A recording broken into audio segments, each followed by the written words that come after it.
Hi, good evening all. Welcome to the first session of Seed a Thought with AIC Seed, which is going to be interactive talk series with the people who thrive on entrepreneurship, and we hope to inspire students and the community here at IISER Pune. So we are as excited as you are to listen more from our speaker, Mr. Sanjay Phadke, who is an entrepreneur, author, and investor himself, who will be discussing more about his journey as an entrepreneur and probably convince you why to start up and how to soar high on your venture. So without any further ado, I invite Ms. Shweta Uttam, CEO AIC SEED, to give more perspective of this program and to give a brief introduction about the guest that we have today.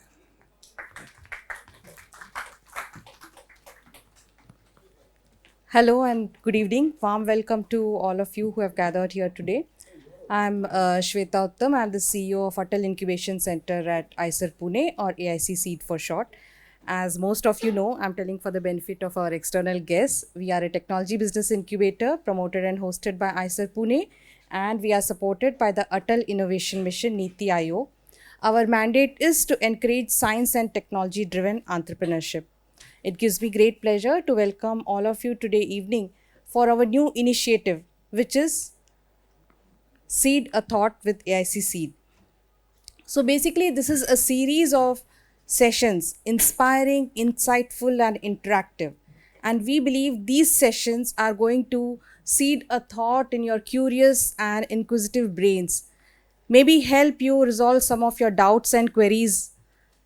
For most of you who are pondering over whether to embark on a startup journey or not, we hope today's session will help you gain some insights. We believe that thoughts are very powerful. Thoughts are what lead to the creation of objects, products, entities, organizations. So, with this thought, we have started today's session, and I'm very grateful to our speaker for today, Shri Sanjay Phadke. Sanjay he's a dynamic entrepreneur and he wears many hats as an investor, explorer, thinker, author, fintech specialist. And what's more, our association with Sanjay goes to the past 1.5, 2 years. He's been patiently tracking our progress as an incubator and really waiting for you guys. He was supposed to be part of the jury for our AIC Seed Step program, but unfortunately, due to commitments, he couldn't make it. Nevertheless, he went through all the YouTube link videos. He reached out to us, and he was very keen that he would like to meet you guys, share his insights and perspectives. This is something very valuable. This session is not going to be formal.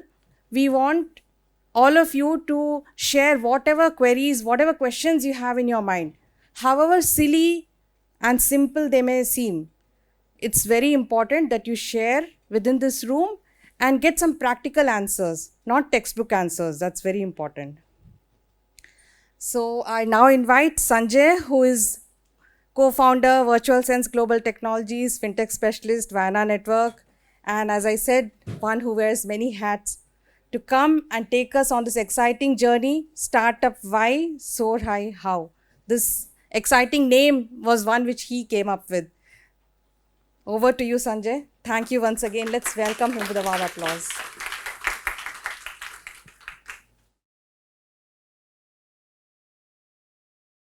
Yeah. Thanks, Shweta.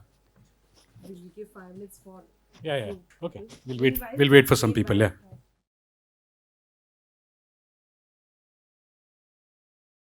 Thanks. Hope this becomes a big tree someday. Yes. Thank you. So first of all, thanks for coming. I know there is a very exciting lecture on the other side of the hall, which is I think C.V. Raman Memorial Lecture or something. Homi Bhabha, sorry, in C.V. Raman Hall. Okay, sorry. So I this is going to be nothing as good as that. So if any of you are more interested in really core fundamental science, I guess there are more interesting things there, because I'm going to talk about some things which are I'm very passionate about science, but I'm going to talk about something which is far more applied and far more real world than kind of what may be on the other side of the hall.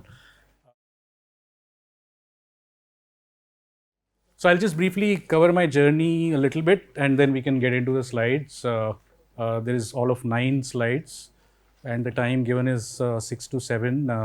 So I'll try and cover in that period. I probably might finish it far earlier. So what I'm going to request is that we have an interactive session.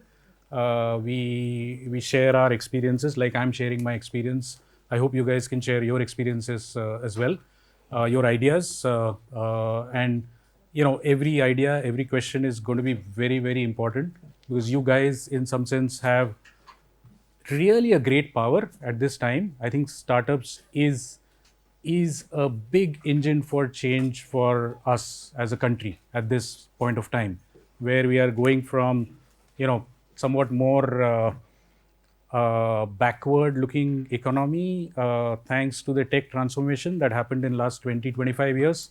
Suddenly India from a backward country, etc., has suddenly become one of the most hottest countries, right? And that is all thanks to technology. We haven't seen really the magic that science can bring to the table yet, and that's why I feel that you guys are at a very attractive, interesting juncture where you can take this to the next level. So about the title first. So it is not my title. Actually, there was some very, very learned man who, when I was talking about starting up about, I think, 4+ years back, told me, when I said I'm thinking of starting up, so he just sort of in his own mind, thought about it and came up with this word saying that start up, soar high. And that kind of went and fitted into my brain. I haven't used that term anywhere else so far, but I did get a chance to use it in this, but it's not mine, just to be sure. My background is more in latest background is in technology. Before that, in banking for a long time, and I did engineering before that. But I'm passionate about it, science. So this is going to be a little bit of plain talk, right? And I do hope to make you guys understand by the end of this as to why should you start up or why should you not start up. So before we get into the the content here, some of people here are my guests, so I know them, but others presume are students from ICER. Majority, right? So can we have, by a show of hands, how many people want to start up here? Wow. Oh, that's even better. Okay, so both hands, yes. Both hands for those who already have a startup, and one hand for those who want to set up a startup. That's amazing. Actually, that's such a great news. For those who are still sitting on the fence, hopefully you will sort of jump in, or you will align with somebody else and get there. But I must also warn you, by the end of this session, you might decide that startups is not for you, because it's just not as fancy, as glamorous, as nice as it looks like. We only look at the so-called successes. We never see the failures. So here is why startup, right? So first of all, I was thinking about this. Why is startup start and up? Why is it not start and something else? Why is that word start and up always combined together? And it did seem like, to me at least, that it's, in a way, anything that you start, you typically think of it as up. I mean, start and up seem to go together.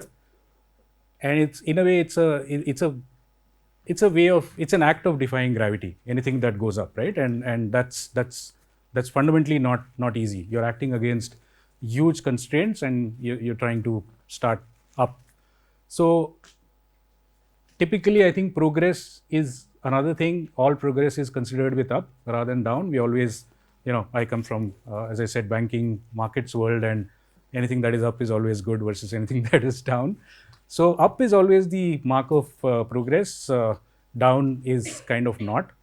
And so there is this association between startup, progress, defying gravity, and then, you know what, unless you start, there's no way to really change anything, right? Nothing happens till you start. So you have to start, and then only some change happens.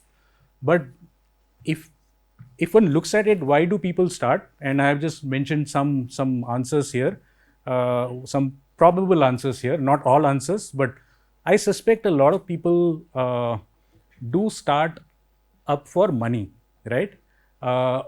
Just like you start up for a job. Why do we get job? Because we typically want to get paid, we want to pay bills, and so on and so forth. Similarly, startups to a lot of people seems really nice, really fancy, because you hear of Mr. Musk and so many others who have done really well, and it just seems like a ticket to a lot of money, right? So to an extent, that definition of startup seems to make sense, but that is only in established industries or business models. So if there are 100 paint companies, for example, in India, it's easy to create another new paint company, which my neighbor here in Pune actually created one about 10 years back, and now he's the third largest paint company in India with I think market cap of a couple of $1 billion. Yeah, correct, Indigo. So so there is no discovery there, right? There is no new thing being created. It's something that is already done. You're doing it again. There's optimization. There's obviously new technology, new ways of doing things, but fundamentally, it's something that is kind of done before. Even then, in an established industry, right? In an established, known industry, known kind of a way of working, you would expect that the chances of success are high because everything is known, right? Even then, the success rate in these kind of scenarios are like 1 to 2%. So out of 100, 1 or 2 might succeed, and definition of success is always a little relative, but 1 or 2 might kind of do well, come in newspapers, you will read about it, and so on and so forth. Remaining 98 to 99 will get forgotten. And this is in established industries. So I have not even talked about the discovery oriented things, and in some sense, while I talked about Mr. Musk in this thing in a not so great way, I think he's actually discovered as well. So the probabilities of success in discovery and making it big are probably 1 to 2% of 1 to 2%, something like that, right? Those are the infinitesimal probabilities that you are working on to really make something great happen and something really big happen. So if that seems like not a great bet, and from as a pure finance person, to me, it looks like, the expected value of the decision seems quite low actually, right? If there is a 99.9% chance that you will fail, and maybe 0.1% chance that you will make something worth $1 billion or unicorn, as it's typically called, the expected value of that payoff would probably be less than what you'll get paid for a decent job. If you think about it, for a good professional qualification, like what most of you guys would have with the skills that you have in today's world, where everybody wants good talent around the world is getting more and more connected. It's probably far easier to get a job which will actually give you far better quality of life without all the stress, the journey, which we'll talk about briefly, that startups give you, especially for people who are highly educated. So the risk return does not seem to kind of support setting up startup. So why do we start up then, right? So why start at all? Does it really make sense to start? This is my opinion, so please take it with a large bucket of salt. I am no expert by any stretch of imagination. So this is, in my opinion, for non-routine startups, that is what we are talking about, which are discovery oriented, which are less sort of something that not too many people are doing. There is a case that one can make, but that case has to be made with the right mindset. That case, the probability of that particular strain, the unique strain, to be successful requires a lot of uncommon sense, in some sense, right? So the common sense we just talked about, the common sense in the earlier slide determines that it doesn't make sense. The uncommon sense, which which is something that is somewhat inexplicable, I think, will actually make one take that leap, right? And it's a big leap. So the other part is that uncommon sense has to be a feature, not a bug, right? So it's something that is really in yourself to kind of be wearing it proudly in some sense. That's I'm not really from the world of tech. Some people here are, so maybe this term may be misused, but the way I'm using it is that it's you got to be uncommon and you got to be happy with it. You got to be really in some sense proud of it. Assuming that's the case, then where does it make sense to start up? When does it make sense to start up? I think there are a few examples that we can take or few qualifying criterias that we can list out. And there could be more, but I've just tried to put a few. First is that one believes there is something wrong with the world today. The world that we see, that we live in, can become better. And that only is the case when you think there is something wrong. It could be the world can go from here to here, or the world is already in a very bad state and it can come to a neutral state, one of the two. Two, one has access or knowledge required to change that state, right? So again, the change of state from here to there or from down to up, one has to have the access or knowledge for that. So knowledge could be your own, access could be somebody who has the knowledge. It could be either of those. There is passion and perseverance to withstand the cycles, because even if there is something wrong with the world, even if there's a solution that you have in your mind, it's not something that's going to happen easily. There is just long journey that we'll talk about briefly. So one has to have the perseverance. So first the passion, because otherwise you won't start, and second is the perseverance, because otherwise you won't last. In addition, one has to see the stepping stones for success that have to be visible. What that means is that, let's say amongst the students here, how many from, let's say, world of biology here? Okay, let's say half or 1/3. How many from physics? Okay, rest chemistry, information. Okay, few chemistry. Okay, all right. So let's say in the world of biology, I was trying to contextualize it. Somebody wants to come up with a cure for cancer. Okay, now this is a big thing, right? And cure for cancer, not in terms of the current cures of cancer, which may have some other unintended consequences. But let's say you want to know cancer is going to happen. Cancer is actually happening now, let's say, right? When it will show up will probably be 1, 2, 3, 4, 5 years, depending on the current modes of what we have in terms of the ability to measure it in different contexts. But let's say I want to figure out today if there is a change in the certain specific cells which are important. Let's say if it's possible. I don't know if it's possible. As I said, I'm just making it up. And let's say it's going to take 5 years to get to a scalable industrial level solution for that. It is important to know what could be the stepping stones from here to there, is what I mean there, that those stepping stones need to be visible. It's not as if you can just jump from here to the moon. You need to have some steps in between. Sometimes the steps are not visible, to be very frank. Sometimes the steps seem to come together in retrospect. But those are rarer sort of possibilities. I think a more conservative thing to do is to try and map out that path from here to there in the form of some breakthroughs that are intermediate breakthroughs, and that should be visible. And the last but not the least, most of these startups fail because they do something wonderful in the lab and they cannot do something wonderful in the real world, right?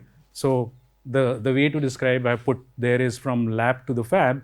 Fab is just a term for a very large scale computer chip production, right? Billions and billions of those.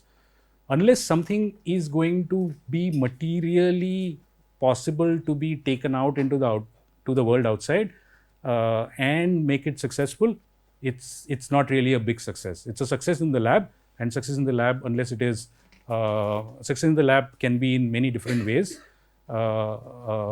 You can make success happen. You can really be passionate and make it happen, but unless it can be industrialized at some level and made scalable, it doesn't really have much value beyond satisfying yourself. So with that in mind, as to why startup at all, let me kind of cover briefly what are the essential preconditions for startup. And I have kind of put this in context for you people who are more oriented towards the sciences side. So I've just taken some random words that came to my mind for startup, but that are relevant. So first, for science, right? Why is science very, very important? To my mind, I think science is the endless frontier. We keep learning new things. We keep finding new things around the world and around us in the world. We keep understanding the world better and better. And there's far more to understand. So that's why it's an endless frontier. And that's a term that was used by a guy called Vannevar Bush in 1949 when he talked about creating the scientific industrial policy for America in the World War II era, when US kind of experimented with some of the technologies for the first time, about communication, about some of the things that we use today actually came from that era. And that era created this massive combination between academia, industry, research, labs, etc., through this particular paper, which was called Science, the Endless Frontier. Second is technology. And I think for us in India, I think technology is a great leveler. I think whatever we are as a nation today, as I said at the beginning, there is a great case for startups to take it to the next level. But we are where we are because of technology. It has been a great leveler. The beautiful part of technology is that it brings the marginal cost of any product to almost zero, which means that it's a great leveler. It's a very democratic tool, and I think we've seen the most of the great progress that we've achieved as a result of this wonderful tool. Third is A for application. So obviously, application is what do we do with these things. It's about the not about the meaning of life, but what to do with it. So something looks very interesting, something is a fancy idea in either in science or technology, but what can I use it for? It's really the application that matters. R is for research. As you all guys already probably are aware of, there are incredible opportunities in the knowledge economy. So we are truly in a world now, and especially post-COVID, it's more and more digital world. Digital means everything is far more virtual versus far more real, right? Our interactions, thankfully, this is a real interaction, but otherwise most interactions are on Zoom, are everything that we do on our mobiles, on our laptops is effectively all digital. Digital is an equivalent of virtual or knowledge, because knowledge that is represented through data is effectively what the knowledge economy stands for, and we again have a great advantage in that as a country. T for transformation. Transformation is one of the key objectives for startup, or can be a key objective for startup. And like I said at the beginning, there is a big problem that you want to solve, and that transformation is what this stands for. And then, having looked at the start, the up part, U is for usefulness. So everything that is everything that looks good, fancy, has to be ultimately usable. So think of the customer. Ultimately, how easy, how user friendly is it? And a good example is Steve Jobs. Whatever he did was exceedingly user centric. Sometimes he used to know what the user wanted even without the user knowing what he wanted, right? So those are the examples. P is for providence. A lot of things that happen in startups are really things that you cannot predict actually. Providence is a big part of the journey. There are coincidences. You got to observe the coincidences well. You got to have the agility to keep shifting as new information comes about, to make use of those providences. So let's assume that some of you have started up after this. Some already have, I think, but yeah, some more have started up despite my hopefully bad advice. What is the path ahead like?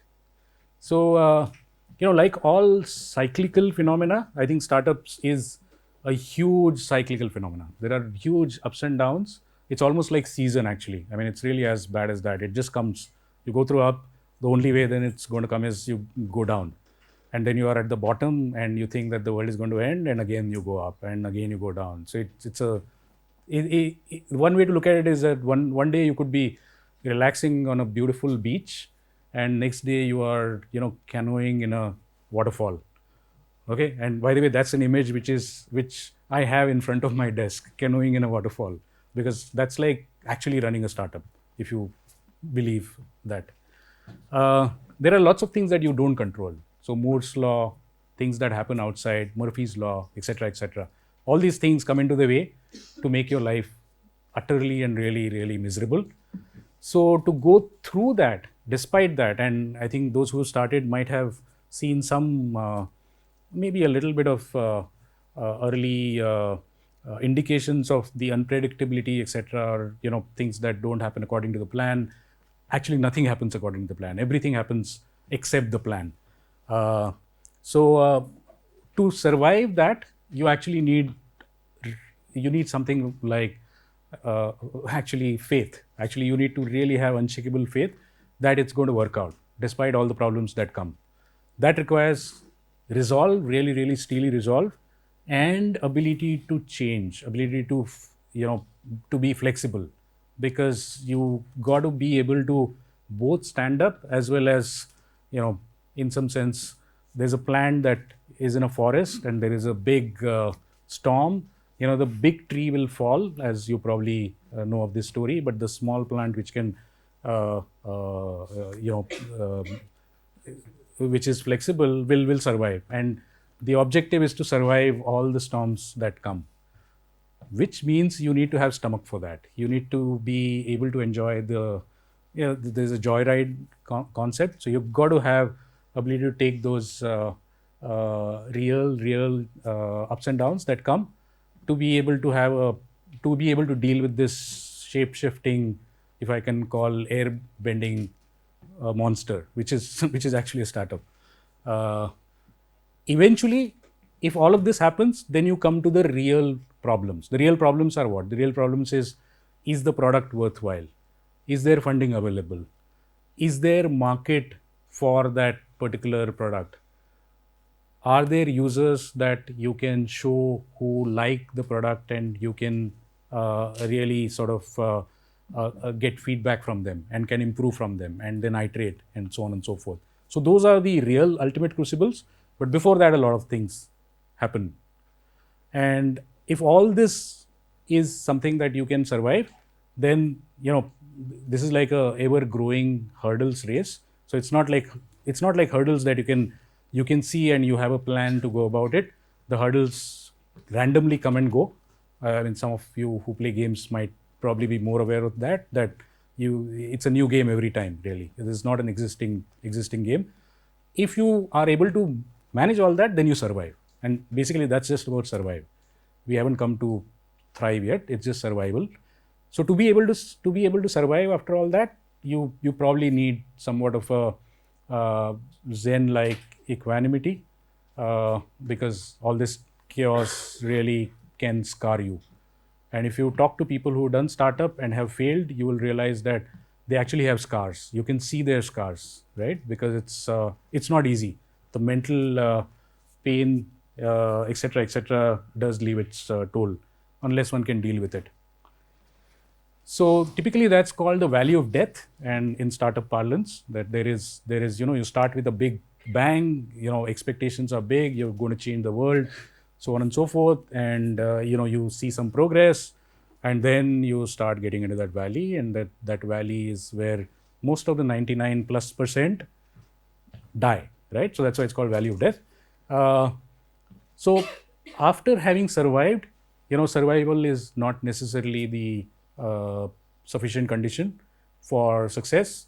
So what is required for thriving from surviving is the ability to deal with failures.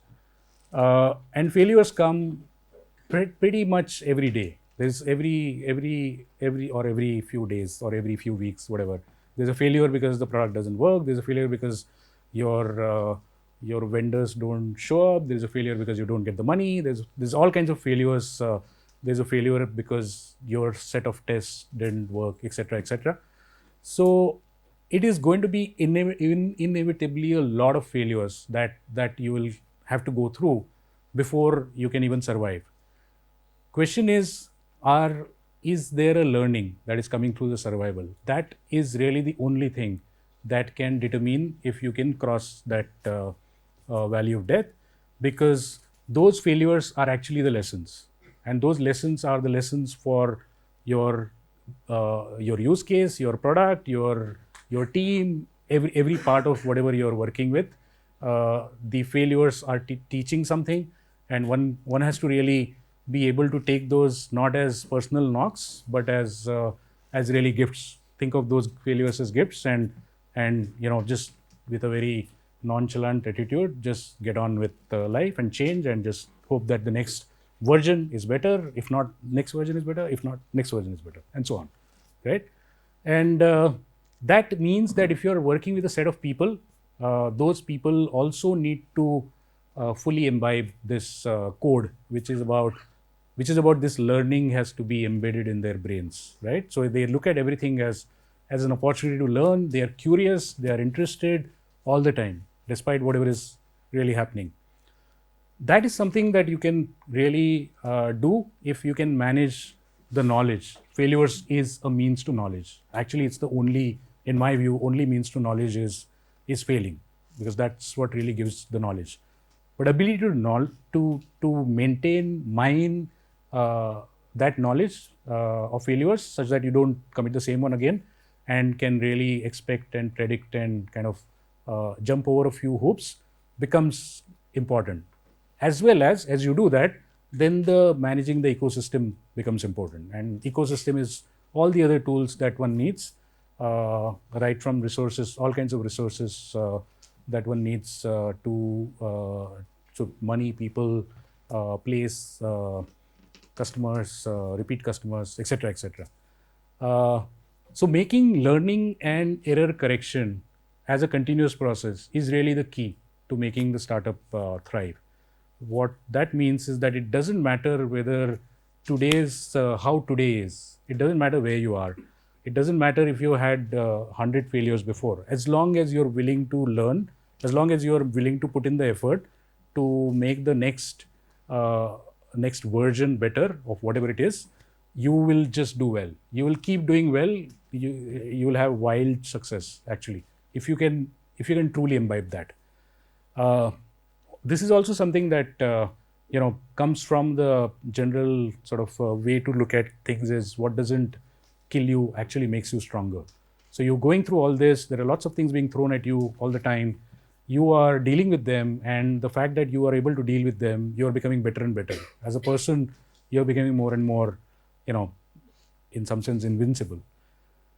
The way it works is, if you put it in the context of just mathematics, why I said invincible is because if you can make, let's say, 1% improvement every day, do you know, starting from today, if you make 1% improvement in anything every day, where you would be at the end of the year, let's say 365 days? Answer is right there, by the way. So it's 40x, right? I mean, so this is something that is really mind bending, because nobody thinks like that.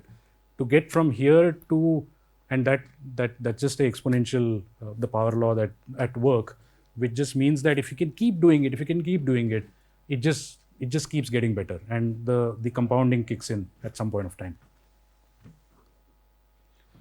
So once you survive and then thrived, which means that you have let's say the money, you have a team, you have something that is working, the product seems to have some amount of traction, etc., etc. You survive the valley of death. You're kind of you're standing. The storms have passed. There are more storms, but you're no longer worried about them. You're no longer scared of them. Where do you go? How do we how do you soar high? And to be frank, this is a stage that is not something, till this stage is what my personal experience was in a startup.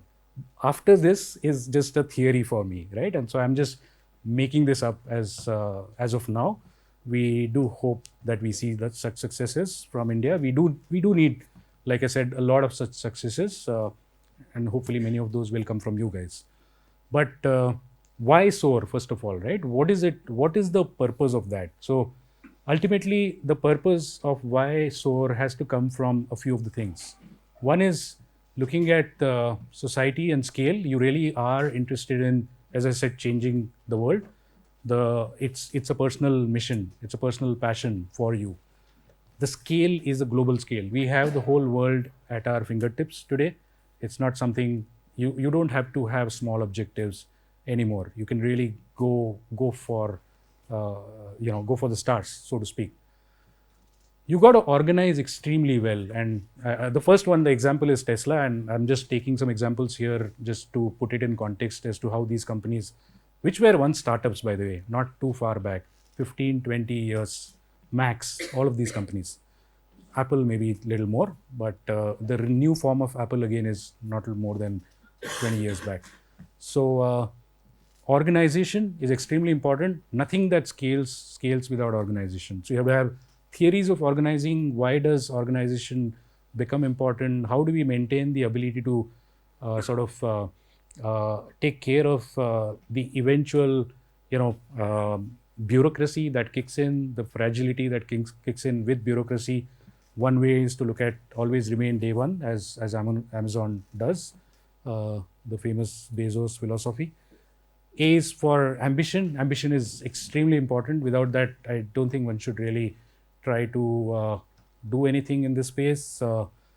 R is rest and rejuvenation. Do we really, as a team, can one have good times together? After all the knocks that happen, is it bringing people together? Is there bonding? Is there more and more understanding of each other and in some sense a joint shared mission? Because nobody can change the world with one person. It's going to be lots of people, and that number of people will keep increasing. And how do you manage to create a cohesive sense of purpose becomes important.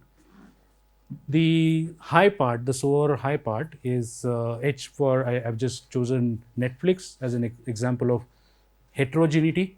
So the whole world tries to go in one particular way. There are these rules for doing things and not doing things.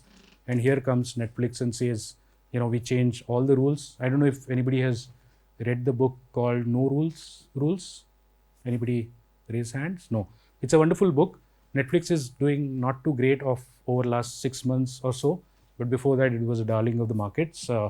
And that was because so many things that they did were really revolutionary. So for example, they came up with a policy that we are not going to ask anybody to take leave, for example.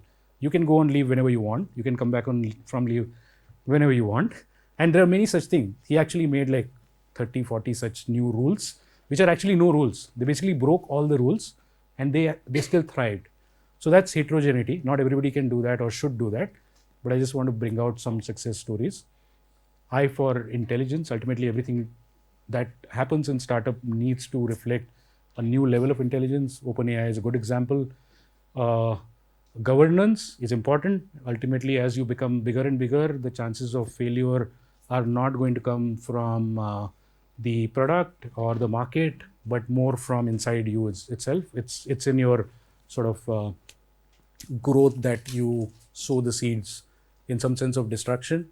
So governance becomes important. Not doing the right thing should automatically be coming out, which is difficult at scale.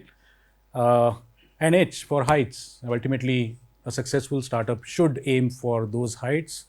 SpaceX is a good example. Heights that have been never seen before. They're already crossing the lower Earth orbit. They're talking about going to the moon. Truly defying gravity. So that's kind of end of the some of the slides. I'm just going to talk about some of the startup heroes that I consider as heroes, and whatever I've learned is thanks to people like those. Uh, One is, and I kind of look at their journeys as something that one can learn a lot from, and Manish Gunwani, a good friend of mine, started a company called Visisoft in before .com era, then folded it actually. But he was responsible for. We used to do nighttime walks. We used to live in the same complex, and he would tell me that if you want to start up, do not start up for small stakes. It's just not worth it. Just do it if you want to do something big. Otherwise, don't do it because it's just too much pain, right? So why startup unless it's truly valuable, or unless you at least hope it to be truly valuable? And valuable doesn't need to be just from a monetary perspective. There are many different ways of value.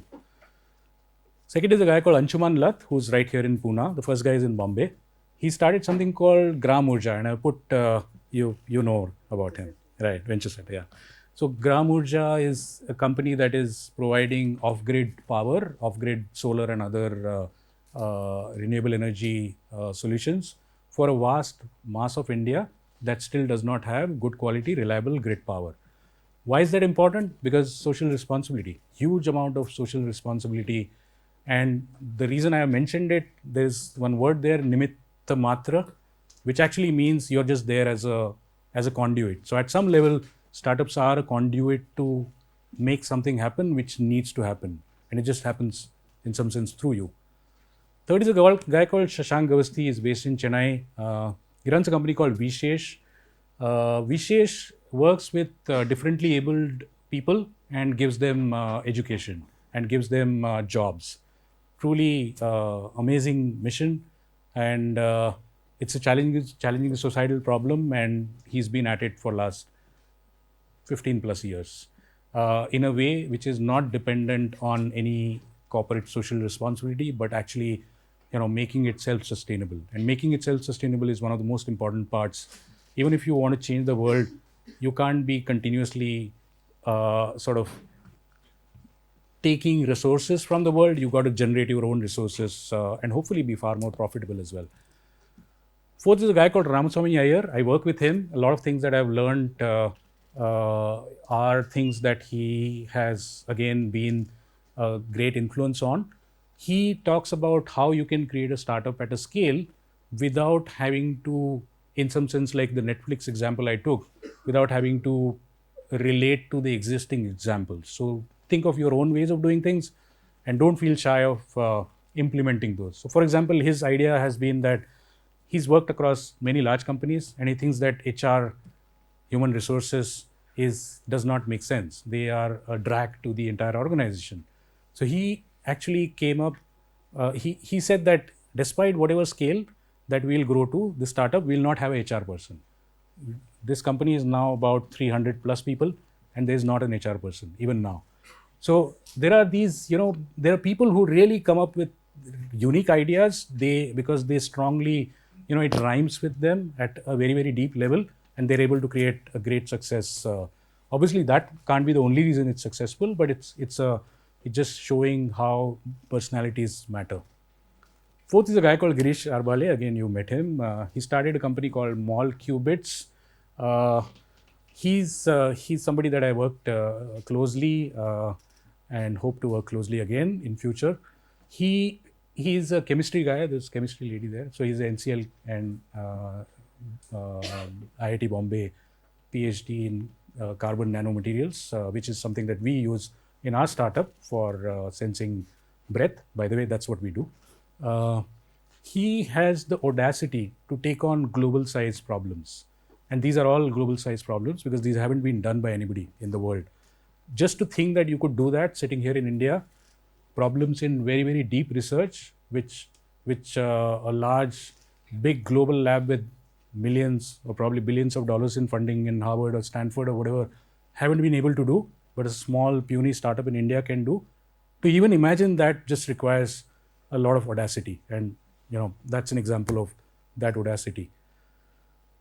Sharat Sharma is a guy who set up a company called iSpurt.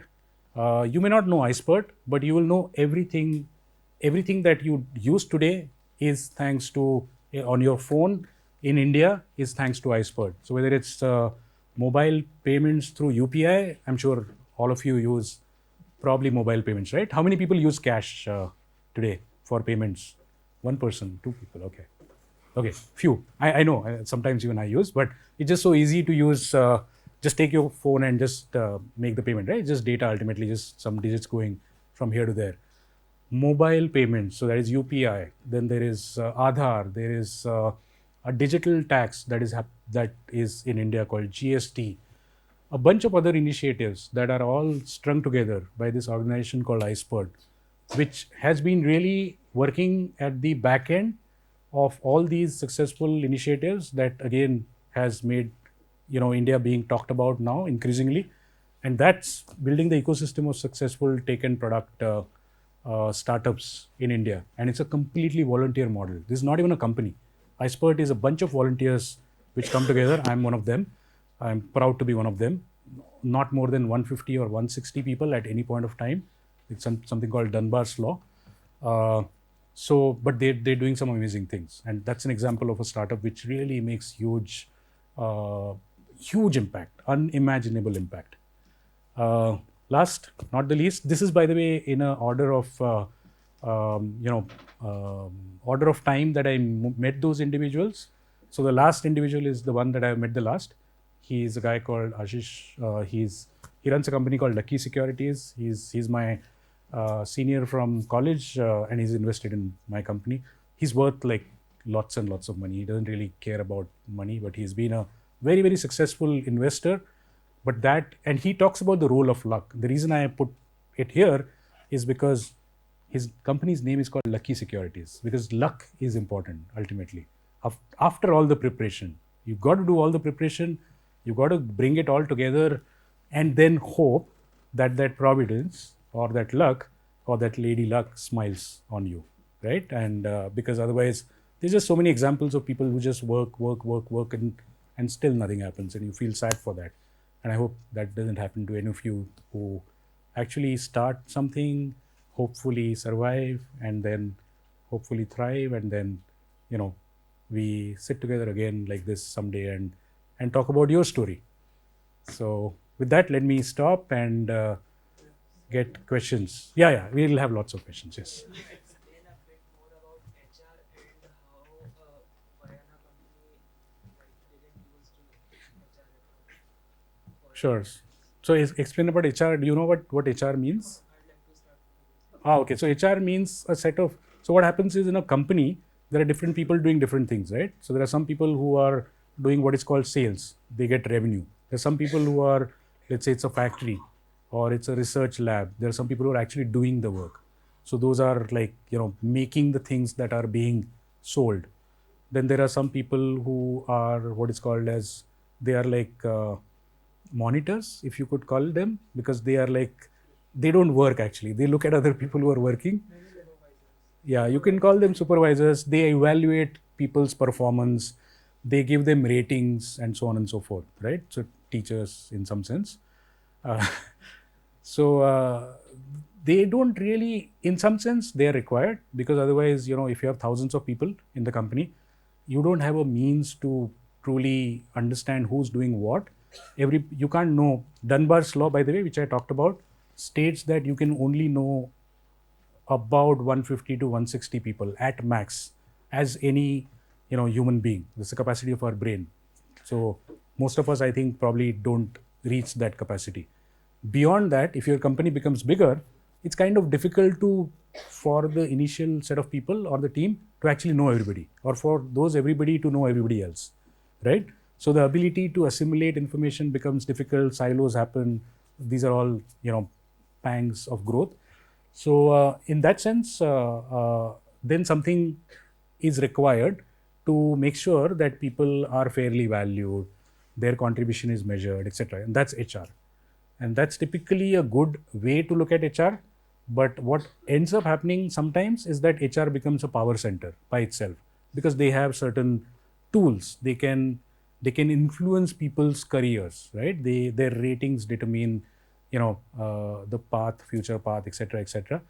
So not that relevant for startups, to be frank, unless it achieves a large scale. But once it achieves a large scale, it's hard to, you know, keep away from all these kind of support services, and lots of support services required, including HR. As far as Vienna is concerned, I think they are still managing fine. Whether they will, after going from 300 to 1000, I think time will tell. Many of these stories don't have a, as I said, there's no clear path. You just have to figure the path out as you hopefully move through the time. Yeah, sure. So thank you for very insightful session. And my question is there a right age for entrepreneurship? What do you think is useful for many of my young friends over here? Education versus entrepreneurship. Should they be focusing on completing their education or getting an employment experience or doing it in parallel? Yeah, I think it's a very good question. There are different ways to look at it, clearly. If you go to Silicon Valley, I think the best age to start is typically early, right? Because that's when, there are lots of these programs which literally give you money to either drop out of your course and start something, or post finishing your courses from some of the good named colleges, sort of you get a ticket to maybe a few million dollars that comes in just because you happen to go through the right colleges, right names. VCs also play a role in this, the venture capitalists. How many of you know this term called VCs? I hope everybody. Yeah, great. Somebody who doesn't know VC at all? Okay, fine. So VCs are people, do you want to start up? Okay, so VCs is something that you can't help but know, because they are the people who fund you, right? So unfortunately, they kind of call the shots. So whether you like it or not, so you got to know them, and you got to really understand where they come from and so on. So some of the VCs have this belief that startup founders should be young, and so on and so forth, and they will support only young founders. There is a reason for that, and that reason is because a lot of things that you expect in startups, not the regular, like I said, paint company or food company or whatever it is, which are known things, requires a fresh way of thinking. And as one goes through life, unless one can truly reinvent oneself, keep oneself current, it is very likely that that you lose the perspective of how life has changed. Let's say if I were to start in 2000 and now it's 2022, so much has changed, right? And if I am still stuck in the past, for example, there's no way I can invent the future. There's just no way in hell. So typically that's the logic that most people use, that it's easy to start early because then you can reinvent the future, or you can invent the future in some sense. Having said that, I think there is no limit for entrepreneurship. I think you can start off at any age, because what you need is the mindset. The mindset is not dependent on age. Age does not guarantee the mindset. There are a lot of youngsters who just think very, in a structured way. They want a good job, and there's nothing wrong with that. Another way to look at it is also that you need certain amount of experience to be able to ride this whole ups and downs and the valley of death and so on and so forth, because that experience kind of prepares you. If you have had the right experience, usually that will help to predict some of these problems. A lot of problems comes not because you have great ideas. You actually have great ideas, but you cannot implement them. You don't have ability to get the right support. You don't have the ability to work with the ecosystem. You cannot align the whole world with your mission. A lot of those things become somewhat easier with experience. Again, only if the experience can be rightfully used, and that experience is not again making people think in a very straight-jacketed manner. So there is no golden rule. The best part is that it's completely unpredictable. Do it at any age. You can still fail, but you could succeed. Yeah. How can we approach angel and the VCs to get funding? Okay. So how can we know them? Because we do not know them, they do not know us. So how? okay. So yeah, AIC SEED. Yeah. incubator as incubator. First we take you to that level. Incubator is that comparable to an angel. First we get That's both the the conduit grants. to So how do you acquire any knowledge? Which subject do you come from? Actually, I'm first year, so I don't know which subject I will take. Okay, but what do you like? I like maybe physics. Movies and physics. No, I said maybe physics. Maybe physics, okay. That would have been a nice combination. But anyway, physics, right? So how do you learn things in physics? You just read about it, right? You Reading books, Yeah. attending lectures, or Correct. solving problems. Correct. So just be open, just look into what's happening around. Google angel list. It'll give you all the angels. It will give me the names and also how I can approach. I should mail them or Mail usually works. find their email address. Oh, it's there on angel list.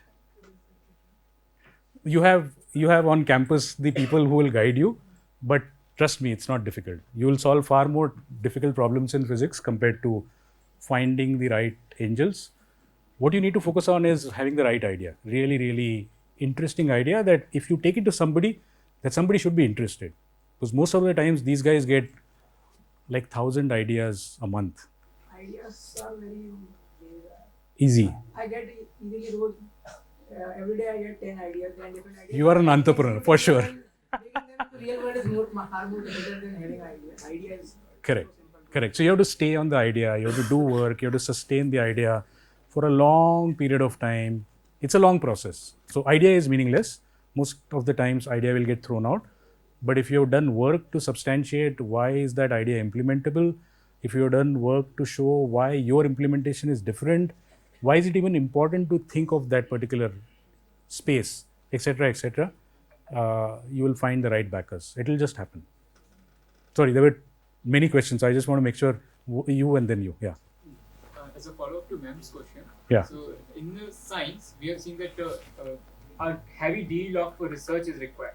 And for that, many students end up doing PhD, and by the time they complete their PhD, they have they initially had some idea, but by the end of the PhD, they don't have enough motivation, and also they are much later in their age. So how could we motivate at that point? Yeah, I think it's an interesting question. And I just put something which is a better screen than the earlier one. So I think it's dependent on the age, right? Passion does start reducing typically at some age, right? In some sense, life catches up, right? You find other more interesting things in life as a young man, typically, and you want to have a good quality of life, you want to have a girlfriend, and so on and so forth, and then your ability to focus on the problem, which looked very, very interesting, important, may not remain at some stage. So it really depends upon whether that first urge was really strong or was it just a fleeting urge. If it was strong, then you would be able to use your PhD as a time to learn and to get the right skills to be able to be a far better entrepreneur than what you would have been at the beginning. But it is also possible that it kind of takes you onto a straitjacket of life and makes you look into, okay, now I've done PhD, now I want to do postdoc number 1, postdoc number 2, and then I want a academic position, and then I want to have a tenure. Nothing wrong with that, but yeah, that's how it goes. It really depends upon how strong your passion is. Yeah. So as you said that there needs to be a usefulness of the Yeah. product, and for typically industries that are not established already, Yeah. you cannot assess what response the public will give. So how do you suggest to quantitate market value of your suggest market value of your product if you don't have an established industry? I can't think of ways apart from public surveys. So Yeah, so that's a very interesting question. I think a lot of things that that fall into what I was talking about do fall into that category because it's not something that has been done. So how do you even know whether there is need for it in some sense? So just to take an example, we started with while we are doing now something which is deciphering metabolism through breath. We actually didn't start from that. We actually started working on creating the Alexa equivalent of fragrances. So I press a button, I say rose, and rose flavor comes out or rose fragrance comes out. That was our fancy initial idea, and then we changed, then we pivoted and so on, multiple pivots. So how did we think that idea was of interest? We just thought that people want to have multiple dimensions to their experiences. There was no way to actually estimate real use case of that and real value for that. And at some stage we realized that there are some other things that we can do with the same technology which are far more interesting, useful from an immediate perspective. So the thing is, you just got to start. You have to get into the act of trying to discover the value and then be flexible to change as required. So the work that you put in will not go waste, for sure. Right? The learning, like I said, you have to go through those cycles of learning before you can, even get to that value estimate, real value estimate, especially for something that has not even been done before. It's a new industry. It's a new segment altogether, and so on and so forth. But then again, you said that 99% of the cases just fail. So is it worth taking the risk or not? Good question. I think that answer is within you. Do you, is it something that you really want to do despite all odds? If something within you says that, no, this is important, I have to do this, the world needs it, I know how to do it, it's impossible, but maybe I can make it happen. I have a small better chance than somebody else. If you think like that, if the answer to all these questions is yes, maybe yes, why not? And it doesn't have to be like you're not sort of wedded to it for life, right? You do it for some time, you see whether it works, 1 year, half a year, whatever it is, whatever is your risk appetite. Like you said, risk, so I'm using similar terminologies. If you have, there's no harm in spending 6 months, 1 year. It's like a gap year. Get into it, meet other like-minded people, figure out if it seems to make sense.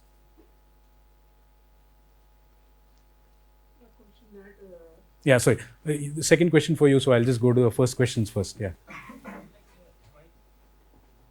I stand up? Yeah, you can. You can. My question is about the environment. Yeah. So I was at the 5:30, I was in my class. I heard somebody talking about this lecture. So there was a clash between the physics lecture and this lecture. And I came. You made a bad choice, I can tell you that. I came here because I read your profile. There was a LinkedIn link, and you are from Wharton, like School of Business. So I decided to came here, leaving the physics lecture, which is the. I'm so sorry. So the question is about the environment. Like you are from Wharton School, like it is a very prestigious school. So you also said that when and where does it make it is when we know it is like we have to start up. It's like when one has access to knowledge and skills. So sometimes the institutions like Wharton can offer these skills. So that you are able to start up. But a person who is doing MBA from a common college in India, he doesn't have such knowledge. So doesn't it what can I say, this is a pre of the startup. Right. It feels difficult, right? You're saying it feels difficult. So let me tell you something. First of all, yeah. Your experience of management colleges and Right. just how much Okay, sure. So let me tell you this. MBA is nothing. MBA is basically prepares you for maybe meeting some VCs at best, because you can present to them slightly better. It helps you to present, position, etc., etc. It's about communication. It doesn't build any real skills. MBA doesn't make a startup happen. MBA can scale it maybe a little bit, but you have to have within you, which comes from core science, core technology, core other skills to really make a product successful or a startup successful. Coming to your other point, the reason I am so happy to be talking to Shweta here and following the path of this institution is because you are sitting in a place which is one of the best places in India. At least I believe so. Right? I've been to many universities. You talked about Wharton. I've been to many other global universities in US as well as Europe.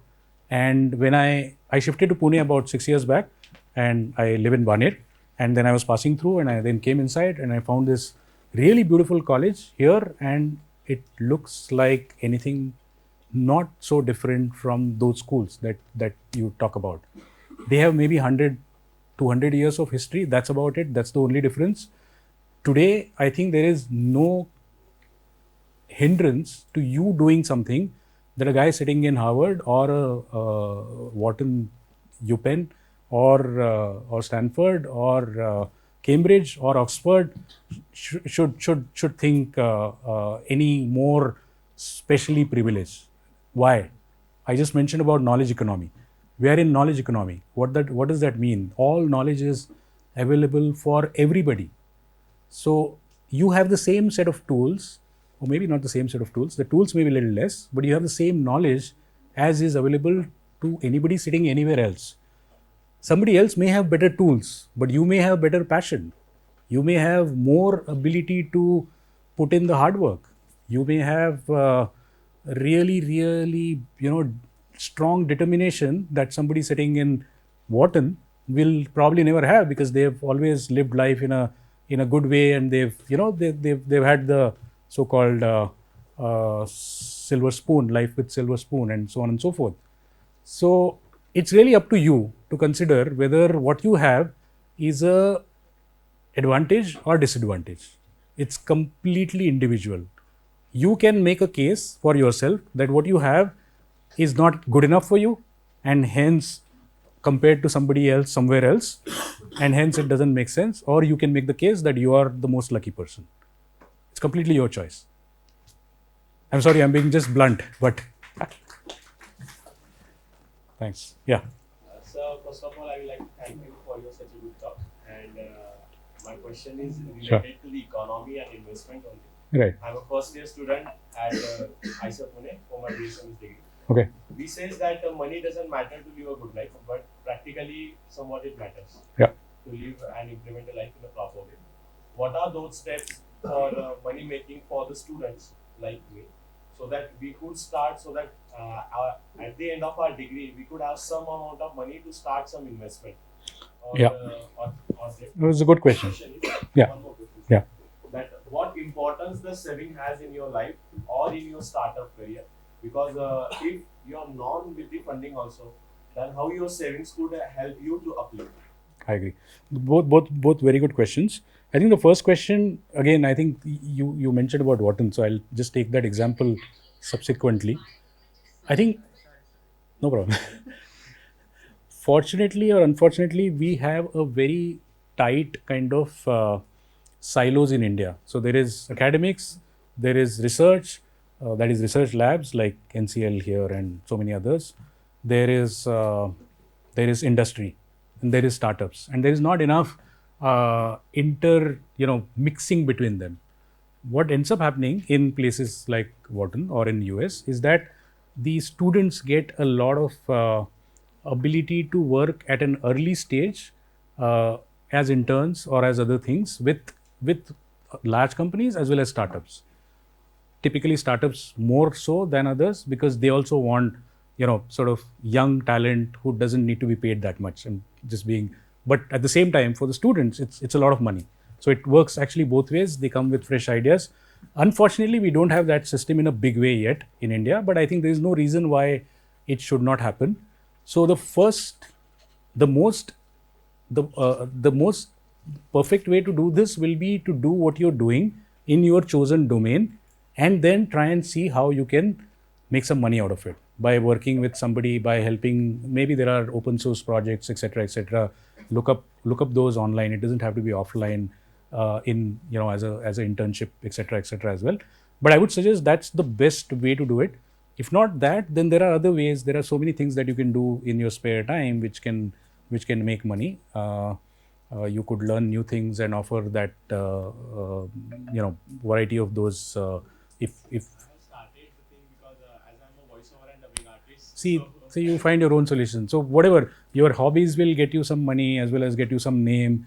It might get you some connections also. Your voiceover will maybe give you access to somebody who, like lucky for me, might be the eventual investor for you, etc., etc. So first is your core domain. Second is your hobbies. Third is there are so many things where you can make money from. I would strongly desist you from using financial markets as a way of making money, because it's just a zero-sum game, generally speaking. So you'll win and you'll lose. So, not something I would advise at your current thing. But except that there are so many ways. It is good to have some money by the time you exit the course to kind of have some, some kind of you build some nest egg, so to speak. But it's never enough, because startups do take long time. Like I said, most of those startup heroes I talked about are all in their startups for 10 plus years, and some of them are still not what you would call successful. They're just still hanging around. They're getting better. They're getting better and better, but they're not wild successes. So it's going to take a long time. So you have to think of life as not that small. You have to think of sustenance for a far longer period of time. And there are no easy answers there. So you have to cultivate your other talents and so on and so forth. Hopefully you meet a VC far early in the game so that you don't have to think about some of these worries. In terms of We have time for last 3 questions. last 3 questions. Okay. And you take some of them who are actually doing pre-incubating and. Oh, please. Yeah. Why don't you? Yeah. So my question is, Yeah, because he had one more question which I will discuss outside. Yeah. my question is, at what point should a startup, like, let's say I have an idea, I'm doing something about it, I'm trying to research or write some code and stuff about it. So at what point should I start taking on more people to work on this idea? And like, if I'm sure this can be done, then should I take on more people, or like, and how do I even get people to work with me? Like, I don't have any money. That's a very good problem to have, right? So, oh, it's fintech. Okay. All right. So, one rule that I generally follow, and that doesn't have to be rule for everybody, it's just my own rule, is that I try not to do something that somebody else can do. Okay, so typically what that means is that if you have discovered the product journey, if you have created a map and you sort of thought through what needs to be done, you maybe taken some steps to show that it is not just a theoretical thing, but something which has some real world thing. I think that's probably about the time that you should get somebody else, especially if it's something that can be done by somebody else better than what you can do, right? So always surround yourself with people who are brighter than you, rather than the real job of entrepreneur, in my view, is or a startup entrepreneur is somebody who, it's like, who builds the jigsaw puzzle. You really have to bring about all the right inputs together rather than doing it yourself. It's good to do yourself, and it's obviously required that you know what doing means, because otherwise you will never know viscerally what it means. But it's also good to have other people do it. Now, when you don't have money, you have to offer other things, right? And that's when your idea has to be really appealing. You have to find like-minded people, and there will be lots of people who would be willing to, if your vision, if your, sort of what you're setting out to do is really interesting. Not everybody has ideas, for example. There are some people who are good in ideas. There are some people who are good in execution, and there is always a match that is possible between them. So, yeah. Yeah. Yeah. Yeah. My question is from the marketing part. Mhm. If you have a product and you want to target a specific target audience, because like you are targeting, your product is at a particular niche and you are targeting a particular niche. So rather than transforming your product, you are trying to focus on a specific part of audience. For me, getting to that market, analyzing the market and hitting on that particular niche has been only through the method of trial and error, nothing else. So, are there any other ways to accelerate this journey or accelerate this task of finding those customers with that specific needs? I think we'll have to understand a little bit more in detail, which we can do offline sometime. But in general, I don't think you should worry about trial and error. That's the best way. You just have to make sure that the cycles of trial and error are reasonably short, right? So if your trial and error is taking 1 year cycle, then you're never going to make it, because you might need 10 cycles, which means that you will, sort of double your age or something like that, or maybe add 50% to your age, which is not material. As long as you can reduce your trial and error cycle time to as low as, let's say, 7 days, for example, or 15 days, and that depends upon what your product is. Is it again fintech or No, electronics. electronics? Okay, so hardware. Oh, hardware. So hardware is somewhat hard, and I empathize with you because we are doing that. It's not easy to, rewire cycles are not easy, etc., etc. So I perfectly understand that you may not get too many attempts to get it right as well, because you have to last those many long cycles. Maybe each cycle, maybe 1 month, 3 months, whatever it is. Uh, so we can discuss this offline, because I on the top of my head I can't think of a easy way to reach a new set of customers unless I know a little bit more. Yeah, but happy to do offline. Yeah, and that's going to be last question, right? Yeah. So my question is, so if I have an idea, Right. so I need to monetize that idea. So unless it makes money, it has no value. So what are the factors I should consider when I'm converting it to like business idea? And like when I starting this as a startup, my aim should be small or it should be big. Yeah, so I think that kind of relates to a question that she asked as well, right? How do you value the value of the idea in some sense? So how to like convert it into business? All idea we have is based on our knowledge, what we have from lab or research. Right. We don't have any idea about commerce, how business works, right? Right. So when I have to monetize this idea as a business idea, what all factor I need to consider that we don't know? Sure. So I think you have to look at what space is that particular idea in. Okay. Then you have to look at what is the total addressable market, or what is called as TAM, right, for that particular space. And these are things that you will find a lot of resources online to be able to. There's something called Canvas, I think, which some people use and so on, to be able to do this entire journey from idea to implementability and validity, etc., etc. So there are a lot of open source tools where you can literally plug in your things, and then it'll ask you for more questions to answer. But in nutshell, you got to have some idea about why is it useful to somebody, and you have to know at some stage who that somebody is. You have to have a personality, whether it's a business user, whether it's an individual user, whether it's a research lab as a user, whether there has to be somebody willing to pay for it. That's what is the real sort of where the rubber hits the road. And you have to get a sense of why would they want this, what are the alternatives that they currently have, do they have any alternatives at all, what price do they have, what features do they have, etc., etc. And then whether you can be in line, at least if not better, or whether you can be in line at a far lower cost. What is your cost composition, what is your mode of bringing things together, and so on and so forth. So understand the total size, understand at least one or two representative users stroke customers, and talk to them directly. They will tell you everything that eventually you need to know. I think for you getting out of the lab and meeting a real user is probably the best thing that can open your horizons.